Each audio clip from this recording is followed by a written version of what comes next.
Good morning sa ating lahat mga kaibigan. Dito na naman tayo sa ating usapang magmamanok po.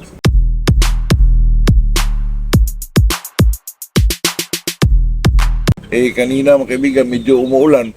Nabisi ako kasi yung mga lalaki na medyo malaki-laki na po.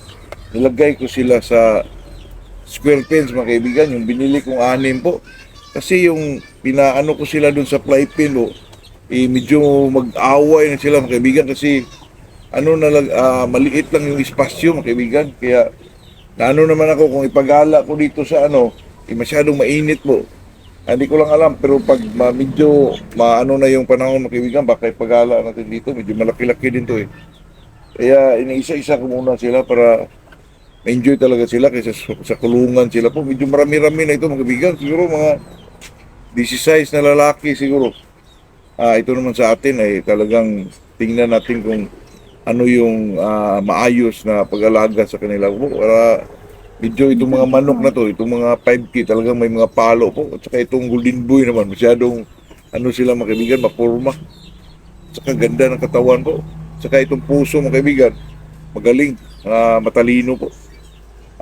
Itong pag-usapan natin ngayon mga kaibigan ay itong tinatawag nilang, kasi may nag-comment sa akin mga kaibigan na itong paling daw na buntot mahirap daw ibinta. Ito lang mahirap yun kasi ikaw na may bumili kahit pira lang siguro kung masyadong magaling po. At saka itong paling daw mga kaibigan siguradong talo na ba sa labanan kasi ang paling daw kulang daw sa panimbang mga kaibigan. Ayan, pag-usapan natin yan ngayon mga kaibigan. Ito ay napaka-simple lang, talagang usapang magmamanok lang po. Itong if we talk about mga kaibigan, commercial side po. Pag ang manok mo ay paling, medyo mahirapan ka kasi kahit ako naman, pagpunta ko sa manukan mo, kahit backyard ka lang, talagang ayoko ng paling mo, kaibigan. Pero pag ibinitaw mo, tapos ang gagaling, napakagaling, baka mag-ibang isip natin dyan, kaibigan. Kasi ilang bisis ko nang naanuhan mga kaibigan na paling. Pero ang gagaling po, mga kalamitan o karamihan sa paling, kaibigan, ay magagaling po. Kasi itong paling, mga kaibigan, ang mga pinaka-main na poses yan, lalo na yung puso ko dati mga kaibigan, napaka, 45 talaga, yung wala talagang paling pero yung nung na-cord ko siya mga kaibigan, medyo siya, nabitay siya sa cord area, na hindi ko nabantayan po, medyo namilay siya mga kaibigan. Pero madali lang naman, siguro 1 week, 2 weeks na okay na, pero pumaling ho ng kunti ang ang buntot napaka-kuluso ako sa ganyan po kasi pangit tingnan sa manok yung medyo paling ay talagang pumaling po mga kaibigan. Hindi naman siya masyado klaro pero alam na alam ko po kasi sinubaybayan ko siya hanggat lumaki siya ng 6 months old mga kaibigan. Pero nung namilay siya, nabitay siya po, pagka medyo nawala na yung pilay niya, ang buntot niya mga kaibigan, napiktuhan. Imbes na 45 yun, 45 naman talaga, pero may paling kunti sa kaliwa mga kaibigan, pumaling ng kunti. Dahil sa yung namilay siya mga kaibigan. Iba yung stag mga kaibigan lalo na pag may nagdiferensya o nagkasakit, sipon ba, may tendency ho na magpaling yung manok mo. At saka mayroon namang iba mga kaibigan na through genetics na namamana po yung paling. Yung sabi ni Sir Biboy, sabi niya hindi naman namana yung paling, pero may paling ako mga kaibigan dati. Hindi lang isang bisis, 2 bisis siguro yung mga kaibigan. Kasi ang manok na yan, sweeter, mini-abilyo yung mga kaibigan. Paling ang buntot sa kaliwa po. Nung binibreed ko mga kaibigan, talagang lumalabas po yung paling po. Totoo yan, Pero sa tingin ko naman, hindi sa lahat ng manok na nagmana. Kasi may iba, nagpaling lang yung buntot. Katulad yung sa akin, na nabitay siya, napiktuhan yung wala, namilay po. Pagka medyo nawala na yung niya sa nagpaling ng kunti po.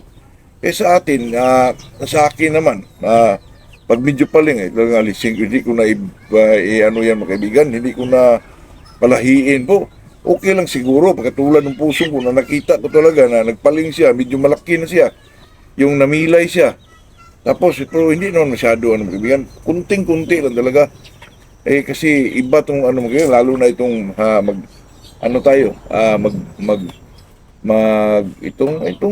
mag-ship ka mga kaibigan. May tendency po na pagdating doon magpaling yung buntot ng manok kasi stress siya doon sa ilalim. Yan ang problema dyan mga kaibigan pag medyo Pero hindi naman sa lahat ng manok na pag maisip, ganun na talaga. Pero may tendency yung na mangyari yung ganun, na magpaling ang buntot mo. Kaya sa atin naman, yung mga ganyan, kung i-breed mo, depende lang kung nakita mo talaga na ikaw nagpalaki sa manok na yan, nagpaling lang siya nung may naramdaman siyang sakit, sinisipon ba, o basta may sakit sa kanya na ano mga kaibigan, may tendency yun na magpaling yung buntot ng isang manok mga kaibigan.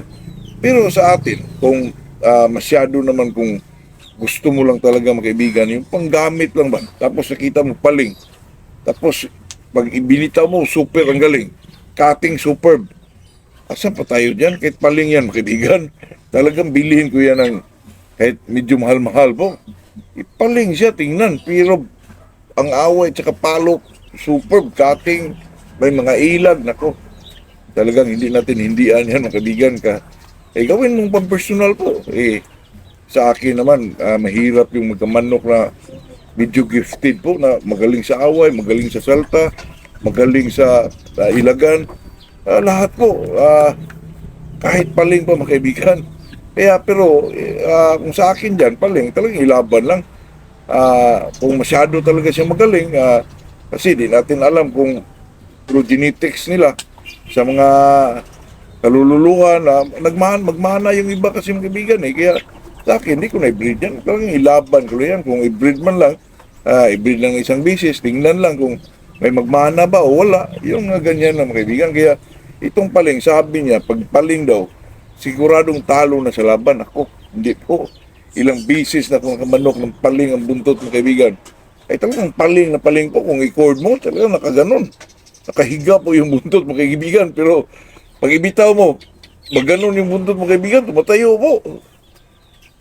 Totoo yan. Kaya sa akin naman, yung tinatawag nilang paling, kung if you talk about kung anong kaibigan na personal mo lang, pili na pang ano lang ba, pang laban mo lang. Basta nakita mo magaling, talagang kunin ko yung manok na yan. Masyadong magaling, tapos paling, lalo na, patayuin mo yan, tapos paling. Ang daming kumakasa dyan, kaibigan, lalo na sa mga ulutan po. Ako, kasi itong magmamano ka, talaga, lalo na itong mga sabungiro, mag-ano yan mag-obserba yan kung, ay, paling, baka kulang yan kulang sa panimbang po kasi paling kaya yun, doon madisgrasya lalo na itong mga manok ang nag-alagay talagang mitikuloso po. Tapos magtaka ka bakit ilalagaan niyo yung paling at talagang magaling yun. Kaya sa atin mga kaibigan, bilang isang sabungiro, lalo na sa mga area natin sa Manukan, may mga bisita tayo, palaging pumupunta doon, obserbahan yung mga away ng manok mo. Pagdating doon sa mga kaibigan, kahit katrupa mo, doon magpustas kabila po. Yan ang napakasakit mga kaibigan, kahit magaling yung manok mo, parang masumpa po through sa mga energy natin na nagsama-sama tayo nagpunta sa sabungan. Tapos ang isa, bumabaliktad po, magtaka ka na lang, bigla mawala sa grupo nyo. Andun na pala sa kabila, pumusta po. Kaya sa akin, mga kaibigan, yung mga taong ganyan po. Ako, wala naman akong, di mo naman yan masisi, hindi naman yan maikorek po kasi sarili na nila yung So sa akin dyan, mga kaibigan, talagang medyo mahiya po tayo kasi lalo na pag nanalo yung mga manok nyo dyan, tapos mag-inuman kayong lahat.